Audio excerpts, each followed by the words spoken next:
well. But hold on, as of yesterday, it was, let me check my papers here, 10 wars. I settled 7 wars, and actually, if you think about pre-wars, add 3 more, so it would be 10. Okay, a lot of WTF moments here, because WTF is he talking about, and WTF is a pre-war. And please note that he was wearing a hat that says Trump was right about everything, which is altogether too many words for a cap.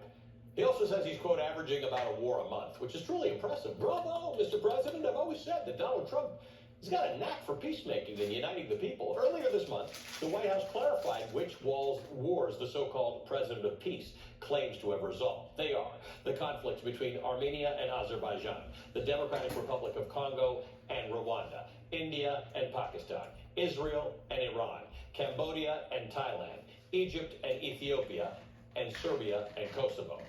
Now, Donald Trump has intervened in several global conflicts this year. In some cases, he's been credited with calming tensions temporarily. In other cases, his role in the peacekeeping is kind of murky, and some of the wars he says are over are far from over.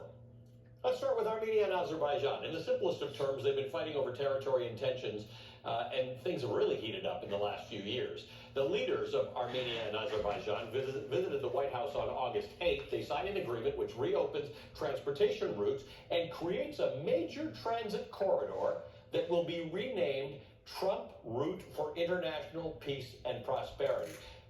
The acronym, if you say it, is TRIP, which is a really bad word for a road. Both leaders nominated Trump for the Nobel Peace Prize.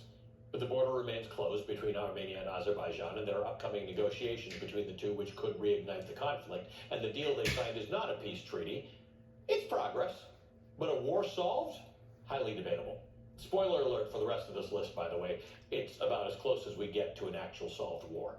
Let's move to the Democratic Republic of Congo and Rwanda. Rwandan forces were providing military support to the M23 rebel group fighting the Congolese military. In June, Trump hosted top diplomats from both nations to sign a peace agreement following negotiations that were aided by the government of Qatar. But this conflict is still very much ongoing.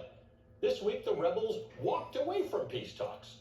In July alone, Human Rights Watch estimates that the rebel forces killed 140 civilians after the peace agreement was signed. How about India and Pakistan? In May, the long-standing rivals saw 4 days of fighting in the disputed Kashmir region. Trump announced that the two countries had agreed to a U.S.-mediated truce. Pakistan then nominated Donald Trump for the Nobel Peace Prize, because doesn't everybody? India isn't giving the credit to Trump. And turning out to the Middle East and Israel's conflict with Iran in June, after 12 days of strikes between the countries and U.S. strikes on Iranian nuclear sites, Donald Trump announced a ceasefire between Israel and Iran. Israel has paused its military campaign against Iran, but Iran's nuclear program remains an issue, mainly because Trump took the U.S. out of the 2015 nuclear deal, and talks between the U.S. and Iran over its nuclear program are stalled. This may be less war solved and more war put on pause. Let's go to Cambodia and Thailand. In July, dozens were killed and more than 300,000 were displaced when intense fighting broke out over a border dispute. At the time, Trump was discussing trade deals with dozens of countries, and he essentially threatened to stop trade talks with Cambodia and Thailand if they didn't stop fighting. It worked, I guess. Fighting has stopped between the two, but the underlying issues of the conflict have not been addressed at all. So perhaps another war on pause. From here, we get into conflicts that aren't wars by any definition, like the conflict between Egypt and Ethiopia. They're not engaged in an armed conflict. They're at diplomatic odds over Ethiopia's construction of a dam, which Egypt fears is going to affect the water that goes into the Nile River. Trump has said the U.S. will facilitate relations between the two countries to resolve the dispute. No war. But he also, for some reason, claimed that the U.S. paid for the Ethiopian dam, which Ethiopian officials have denied. So not really sure what's going on with that one. And finally, Serbia and Kosovo. Again, not an actual war. Serbia, of course, does not recognize Kosovo, instead claiming that it's part of Serbia. The two nations normalized economic relations in 2020 during the first Trump administration. Trump says his diplomatic efforts in 2020 have prevented an outbreak of violence. So maybe that's the pre-war that he's talking about. So yeah, 6 to 10 wars solved by one man in 7 months. Seems unlikely, but hey, we're dealing with Donald Trump here, so I've got no reason not to believe him. Joining me now is Anna Marie Cox, political columnist for the New Republic and host of Space the Nation podcast. Anna Marie, great to see you. You know, the worry here is not that it's ludicrous. and his claims are ludicrous, and his press secretary says them. It's that world leaders are figuring this out, right? They're figuring out the way you get anything done with Trump is he sort of talks to you for 8 minutes about something, and then you nominate him for the Nobel Peace Prize, and you legitimize this nonsense. That's exactly right. And I think we also need to emphasize here something you brought up, which is that none of this is about peace, right? Right. This is about either deal making Deals, or just yeah. getting paused long enough to get a photo op put in a gold frame to put in his ugly office. You know, he is not thinking about building relationships. He's not thinking about the world order. He's not thinking about growing the global village. He is thinking about his own interests, and he's jumping into conflicts he doesn't understand. And the confidence with which he does this is flabbergasting, I think. And you've reviewed some of these things. Do you think he could name these countries on a map? Do you think if we pointed them out, he would pass that quiz? I mean, to be sure, like a lot of Americans wouldn't, but a lot of Americans aren't saying they deserve the Nobel Peace Prize. Right, that's the distinction, This right? isn't You can come in and say, it's I'm a not president diplomacy. who's focused on domestic issues, and this isn't really my thing, or whatever, but he's actually claiming it's his thing.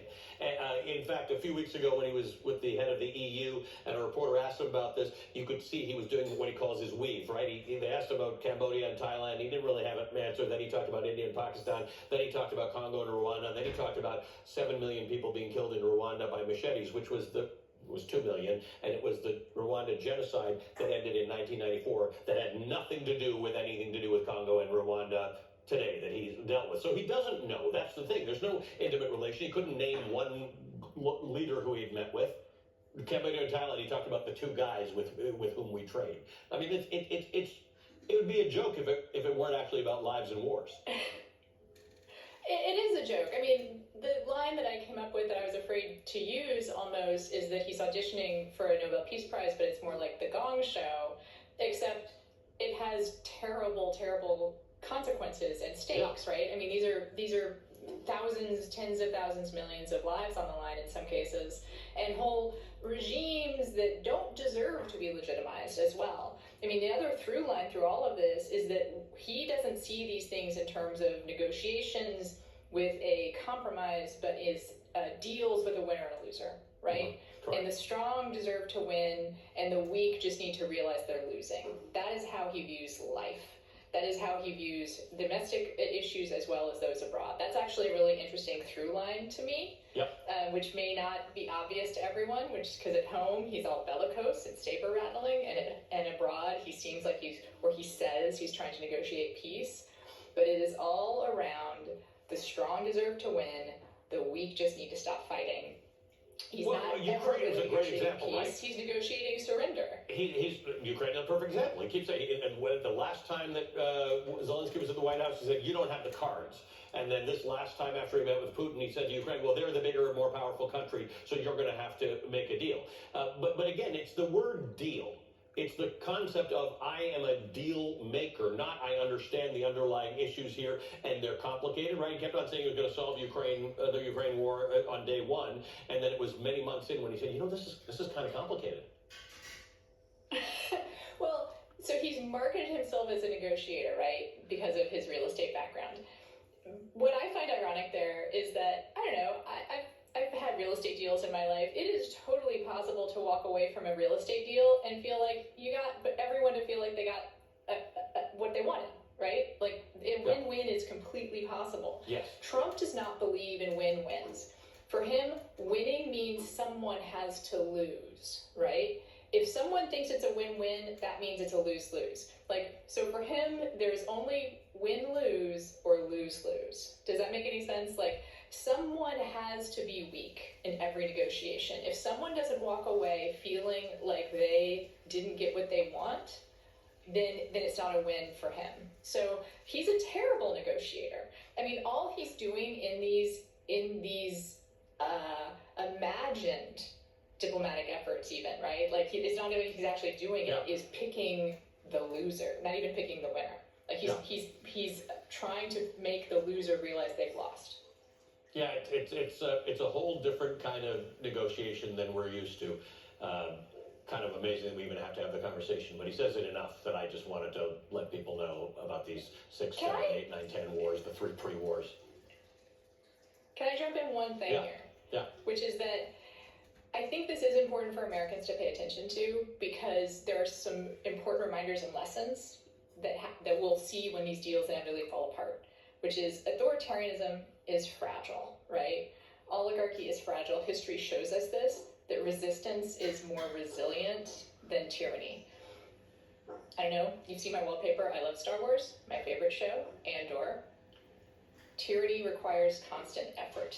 It breaks, it leaks. Authority is brittle. Oppression is the mask of fear. Trump has built his regime on that authoritarianism and that fear, and it is brittle. And I believe it will break. They always do.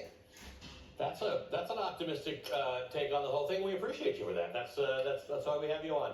Ana Marie Cox is a political columnist for the New Republic. All right, coming up.